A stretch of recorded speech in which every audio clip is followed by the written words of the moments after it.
Hi, I'm Sahasra, as I stated before, and I'll be introducing Miss Reddy. Shritha Reddy is a ninth grader and a Hilbert Scholar at the Prairie School in Racine. She's the founder of SHOW, a nonprofit that stands for Start Helping Our Water Resources. She raised over $10,000 in the last 3 years to provide clean water to her community. Shritha is very happy to be part of today's program. And Shritha.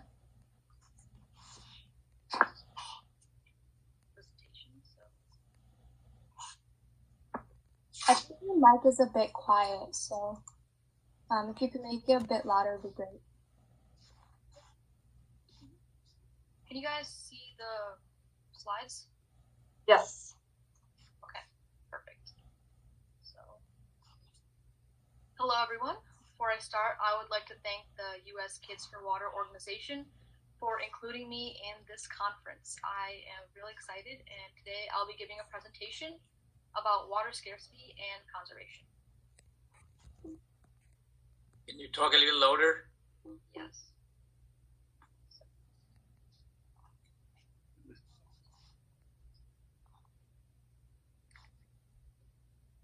Shrita, I will bring the bell at 8:20. Okay. And if you want to give a chance people to ask questions, just like 2 minutes, you can wrap up yourself. 2 minutes early. So I'll be talking, here's like a little bit of an agenda for my presentation. I will talk about water scarcity first, what it is, then what we've learned from past events that have happened, and then show my own nonprofit, as well as probably. Can you please be a little louder? Okay. So water scarcity is the lack of freshwater resources to meet the standard water demand. Let's take a quick look at how much water is available all around the world.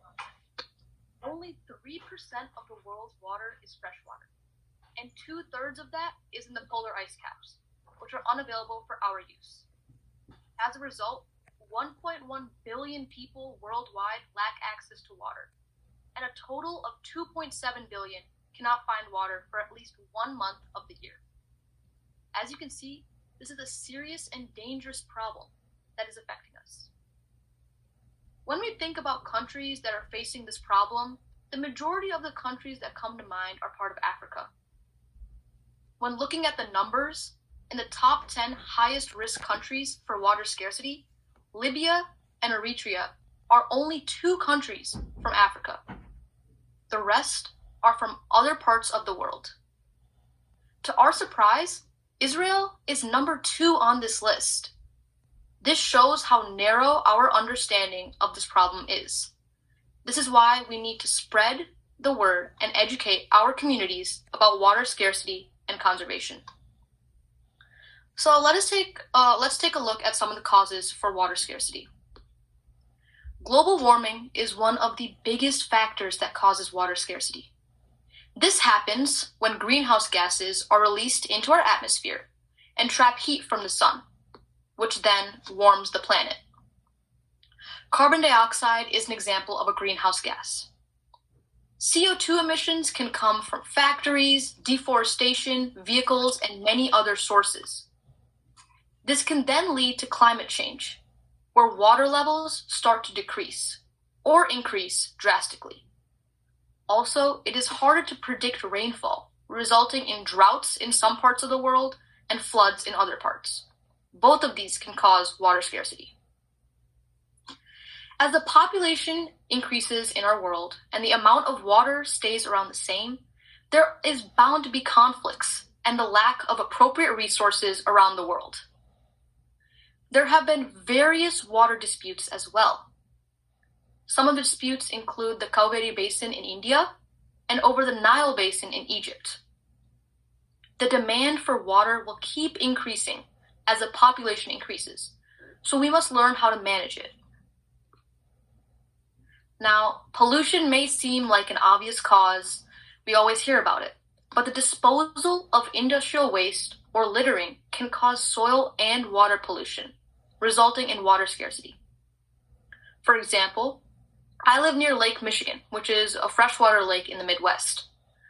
I used to do stream testing near Lake Michigan, and I would always notice how much algae and debris were in the stream. This caused a very low pH level, and due to this, many of the plants and animals were suffering. Although it doesn't seem like a problem right now for humans, it might become a problem in the future.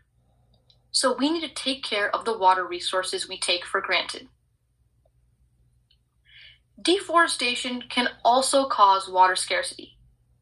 It decreases soil infiltration of water and increases soil erosion. A lower level of soil infiltration and a higher level of soil erosion causes higher flux of sediment and a higher level of turbidity.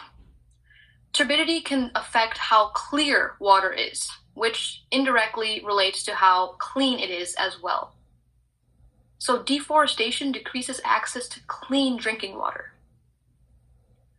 As a result of this, distance can play a very important role. In many countries, kids have to walk many miles to reach clean water. Therefore, they miss school and have no choice but to put their education behind, which can then lead to generational poverty. This means that poverty runs through the family, and even if the kids are able to make money, they won't have the correct skill set because they wouldn't have learned it from their parents. So they would still remain in poverty.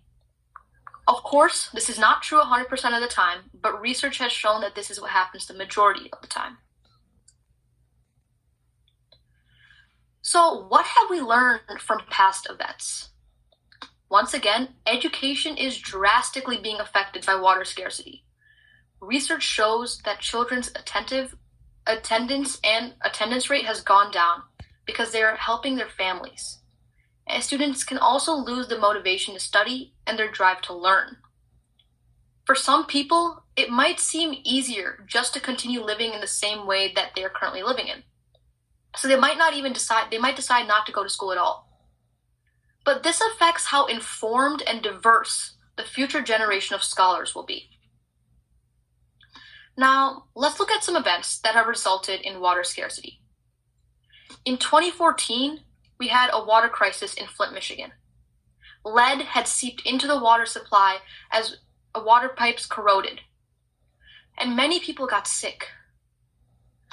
This was first noticed when kids started going to the hospital because they were sick, and their blood tests came back with a high level of lead. The government officials had known about this problem, but they chose not to address it, and they ignored the problem.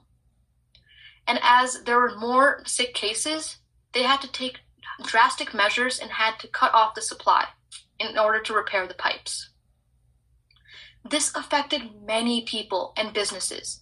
People had to live off the water bottles for a long time. In summary, people were exposed to lead poisoning, and this affected their health. Problems like these could have been prevented if the problem had been solved in its earlier stages. This is the same for all water scarcity problems around the world. Obviously, we do not want this to happen in any other city, but to our surprise, there is a risk in every city of the United States, because most homes built before 1970 use lead piping to connect the water main to other pipes throughout the home. The Racine Water Department randomly samples homes to test for lead levels and to make sure that they're within a safe range for consumption. In the last 3 years, Racine has been safe from lead. This is exactly what Flint, Michigan should have been doing, but once the problem got out of hand, it was on national news. The lead problem may not seem directly related to water scarcity, but those who are faced with this problem do not have access to safe water. So lead can cause water scarcity. The younger generations could step up and help support their local governments that are addressing this problem. In 2015, the Chennai floods killed over 1,000 people in southern India, and thousands of people were stranded and some even lost their homes. Buildings and businesses were destroyed and the access to clean water depleted. Many people could not get clean water, and sometimes the water itself was not filtered. One of my teachers had family in Chennai during the floods. She had to fly there to take care of them. The lower level of their home was completely destroyed and flooded, but thankfully the upper level was salvageable and saved. Even though the problem might seem far away, it's still affecting people everywhere, even if they are not physically there. Both of these events clearly demonstrate how poor planning can lead to devastating disasters. This is why we need to prevent future problems by addressing them now.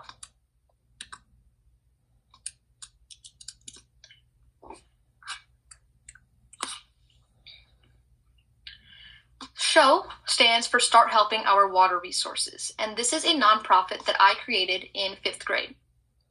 But the planning process behind it started in 4th grade. As I said before, I did stream testing in Lake Michigan and the creeks around Racine, and I was really inspired by how polluted, but also how interesting it was to look at how the water was affecting animals and habitats. Then, in 4th grade, I was also told one of our group projects was to build something that was related to one of our passions, and I picked water quality. So I built a water filter, and I included like gravel, charcoal, and everything, just made myself a water filter, and we actually ended up drinking the water afterwards, which was an experience. It was very minerally, but it was so cool to see that I could do that myself, and I really knew that this is something that I wanted to take further. So in August of 2017, we held our first SHOW. So SHOW not only stands for Start Helping Our Water Resources, but it is also the main mode of fundraising. So SHOW is going to host shows. So for our first show, we raised over $3,500 and over 300 people attended it.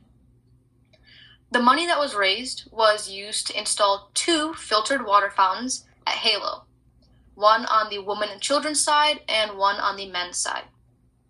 Halo is the Homeless Assistance Leadership Organization. It is a homeless shelter in Racine, and I had been volunteering at it all throughout middle school. So I'd really built up a connection with the people there.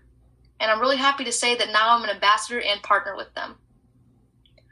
And the performances range from Indian classical dances to tap and jazz. Also, there's a lot of music performances and singing as well. So we really wanted to diversify and really make it really entertaining. So then in June of 2019, we held our second show. This time we had over 350 people attend and we raised over $5,000. And this money was donated to the Racine Water Department and to help the Racine homes with lead water pipes. Then in October of last year, I was part of a cake decorating competition as a fundraiser for Halo. And I raised over $1,200 and the overall fundraiser raised over $16,000. We are currently planning our next show, and it'll definitely be a new and different experience, but we are really happy to be helping out the community even through these tough times.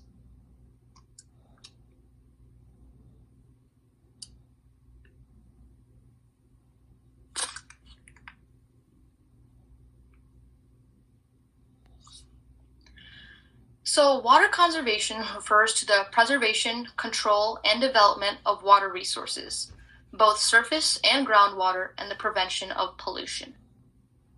Now, we have all heard the advice that says take a shorter shower to conserve water, but there are also many other simple ways to conserve water.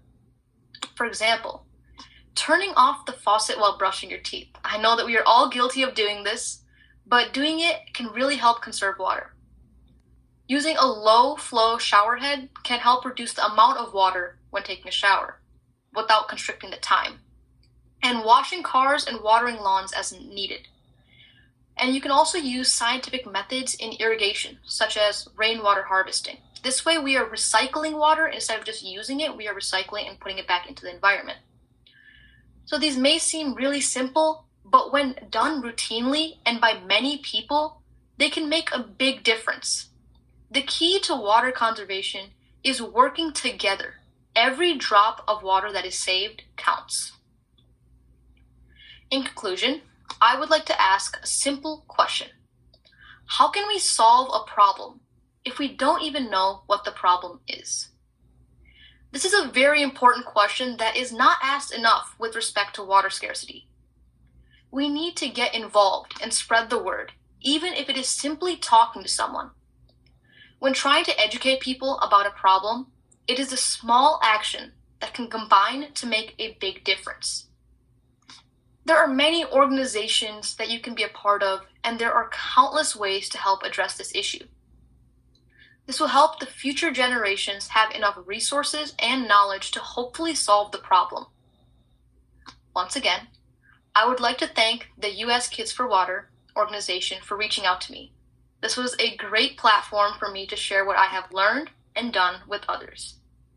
It can be very hard to understand a problem that you might or might not be currently facing, but I hope that we can work together, think ahead, and solve future problems. I would like to end this presentation with a simple quote that I think encapsulates everything that I have talked about. If we save water, then we will save the earth. Thank you.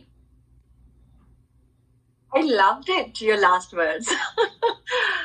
Great. You have 4 minutes, left for our attendees to ask questions. Go ahead, guys. We have 4 minutes. You can ask any question.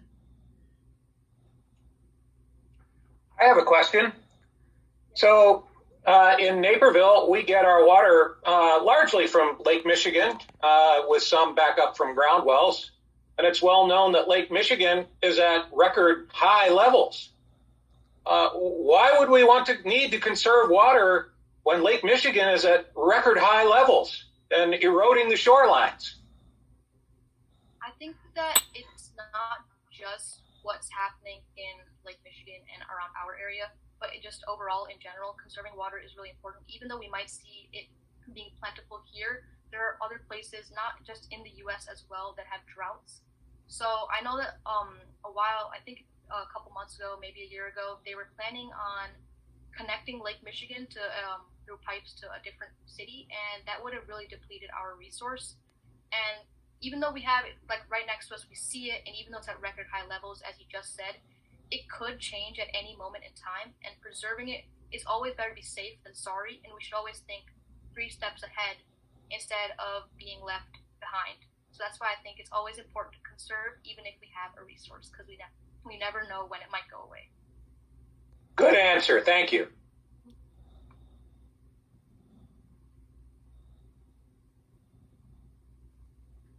Do you think that rapid glacial melting and loss of snow melt in the upper areas above Lake Michigan might be contributing to the excess water now, with ultimately loss of water from the glaciers? Yes, I think since the water levels are rising, it could be because of that. And not only that, but just taking it a little bit further, if it was like the polar ice caps, I know they are definitely melting. It's affecting the habitats of animals there, but it's also causing sea levels to rise, which is then causing flooding. And that, once again, as I said during my presentation, can really lead to water scarcity, because the people there they have to live off water bottles or other resources that they are not used to living off of. Assuming that there is water scarcity or water stress, how much water I need to exist to live? Just a theoretical, hypothetical question, because I tested on myself. I want to see whether you can make a guess. Or what is the standard that the United Nations has said that each person should have at least that much water? To be honest, I don't know the answer to that question. I think